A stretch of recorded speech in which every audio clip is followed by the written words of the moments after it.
How do you land a visa sponsorship job in the UK as an international student in the next 60 to 90 days? I've built a full roadmap that you can follow, so make sure you watch this video till the end to learn how. The first thing that you really need to do before you go on and build your CV is pick the right role that you can actually apply for. And I think a lot of students don't understand this is that picking the role matters more than actually developing your CV. Because the thing is, not every role in the UK can be sponsored. Not every role is going to have a good salary to get sponsored. And not every role is going to be able to offer you sponsorship once you join it as well. So the way that you pick your role needs to be super strategic. And that's why I put pick your role in the beginning. Now, the first thing you need to do is you need to do a bit of research into different SOC codes that you can utilize. SOC codes essentially, it's a code that determines what role you can go for, and the government even tells you what salary you need to get sponsorship for that role. If your role doesn't have a aligned SOC code to it, then that means that that role cannot be sponsored. So make sure you do that check and read about it so that you have a good understanding. All of this information can be found on the gov.uk website anyways.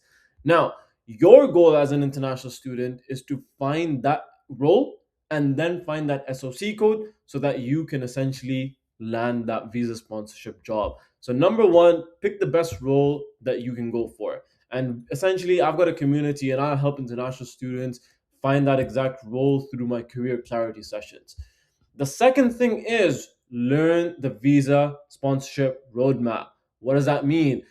Essentially, the UK government's developed a full list of licensed sponsors in the UK. That means they've told you exactly what company can offer sponsorship theoretically. Practically, this differs a bit because to land a visa sponsorship job, you need to understand that the sponsorship history of the company matters more than their sponsorship license.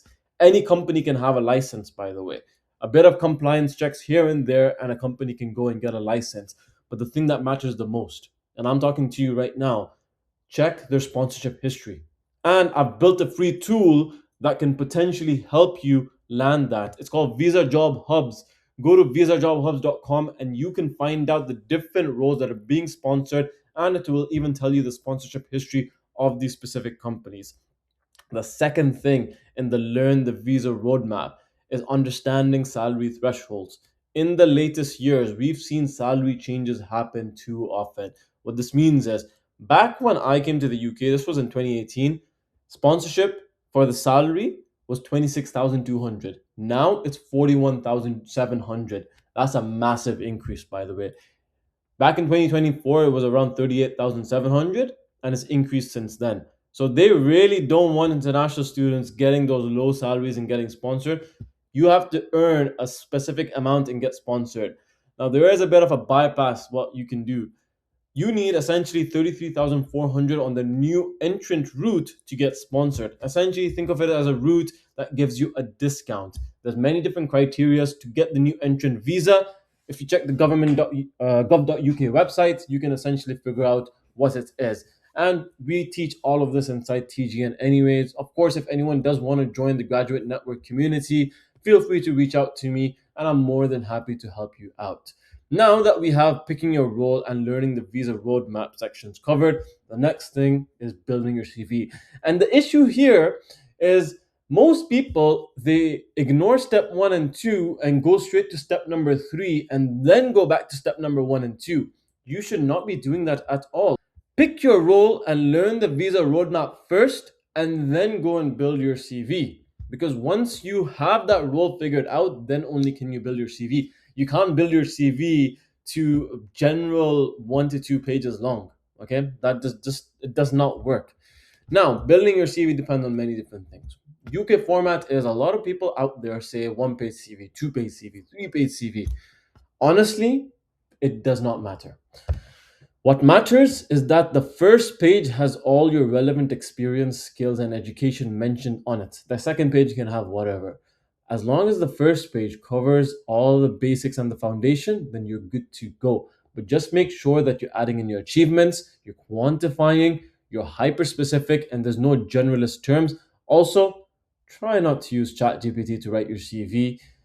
recruiters are catching on to it. And if you do it, then they'll just know that this is a generic CV. Let me give you a good example. Most people are saying worked under pressure to do this, delivered exceptional customer service, and had 100% satisfaction rate. Come on, this stuff is basic. You can't have it on your CV. It just does not work. Okay.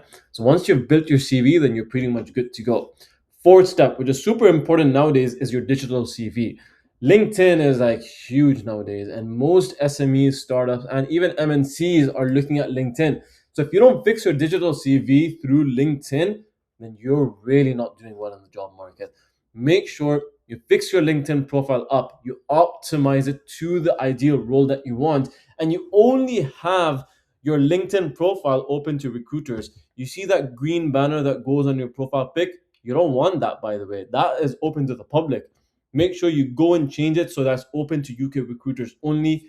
We hold LinkedIn optimization sessions every Wednesday inside the Graduate Network community. So if you want to join the LinkedIn optimization sessions and get your LinkedIn optimized by a professional coach like myself, just comment down below, reach out to me, and I'm more than happy to help you optimize your LinkedIn and make it the best possible.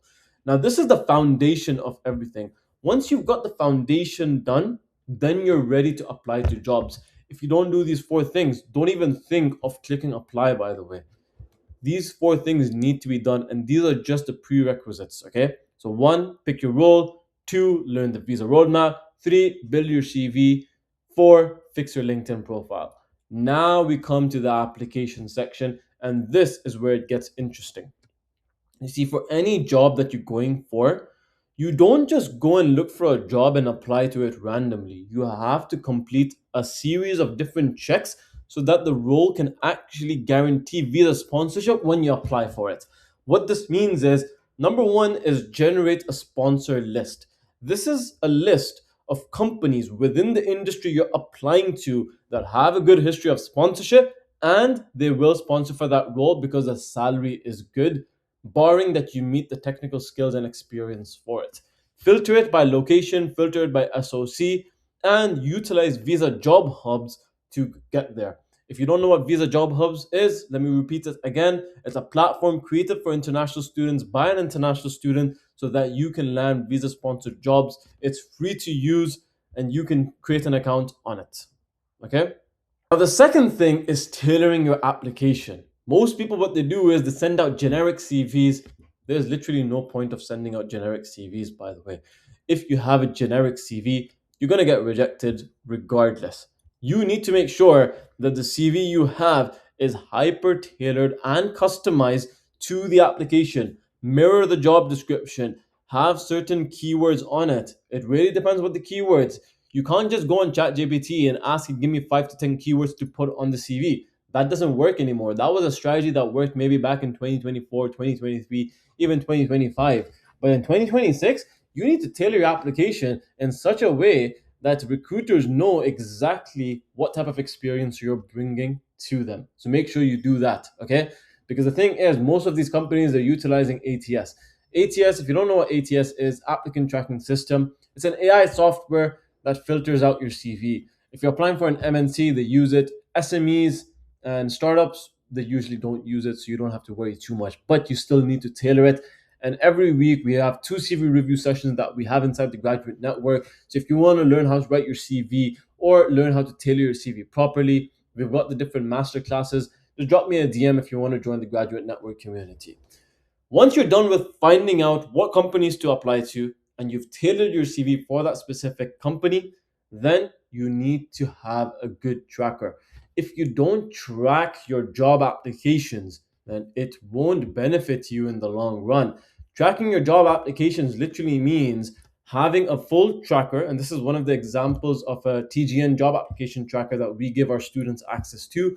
You need to have a proper tracker. You need to have a dashboard so that you can monitor what companies you're applying to, what the rejection rate is, what the interview rate is, and so on. It is extremely important to track every single application that you're doing, and you can get access to our application tracker inside TGN.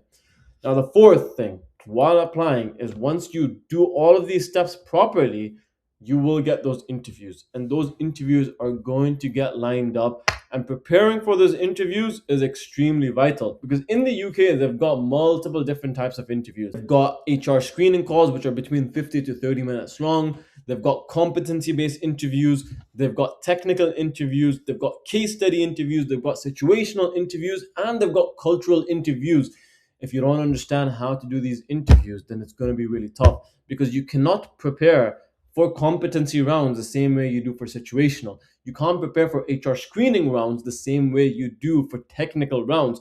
Each question they ask you is different.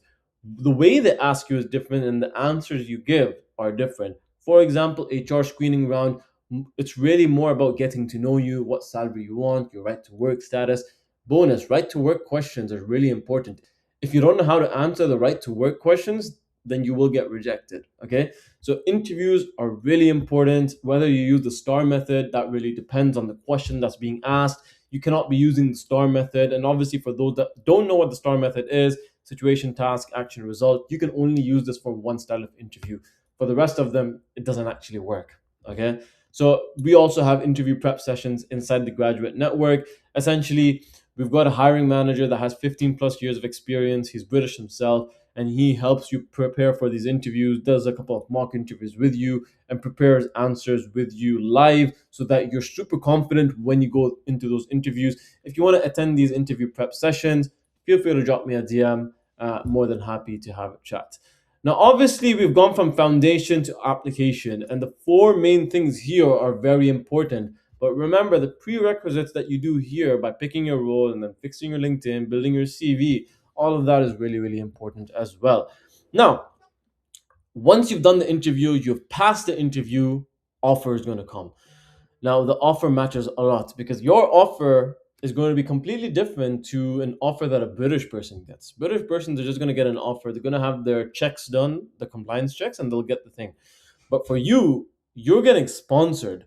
What that means is you need to check if they've put you on the right SOC code. You need to check what your hourly rate is. You also need to check the hours you're being offered on a weekly basis. Ideally, 37.5 hours minimum, right? Between that to about 40 hours. So that's what you really need to ensure. The other check you need to do is you need to check the total salary and compare that against the hourly rate. That matters a lot, because the gov.uk website has specified that you can't get sponsored unless you meet all of this. The other thing is review the contract clauses, make sure that they put all the right information, make sure they put the right SOC code. So once you do get assigned that cost is basically certificate of sponsorship, you can then go and do it properly. Now, sometimes some individuals, they want to negotiate the offer, right? They want to get a higher salary, they want to push the start date, they want to get the cost issued earlier. So make sure you do this properly, because negotiating the offer is pretty good. And if you can get a higher salary, that helps you in the long run, essentially. Now, once you've assigned the costs, you're going to be switching the visa. You might be on a student visa, you might be on your PSW. So you need to make sure that you switch your visa properly. You check if you need to pay the IHS fees. You check what different types of visa categories there are. You select that right one, and then you apply for your skilled worker visa. When that skilled worker visa comes, well, congratulations. You've landed that visa sponsored role as an international student. You can start working full time in your dream UK job and enjoy your time. So, really, that is essentially the full roadmap of how to land a UK job with sponsorship between 60 to 90 days. I've developed the full roadmap here. And if you want to essentially work with me to land a visa sponsored role, I'm more than happy to take you on board. Just make sure to drop me a DM on Instagram, and we can then have a chat about this. I hope this video was beneficial to everyone watching, and have a great day, everyone.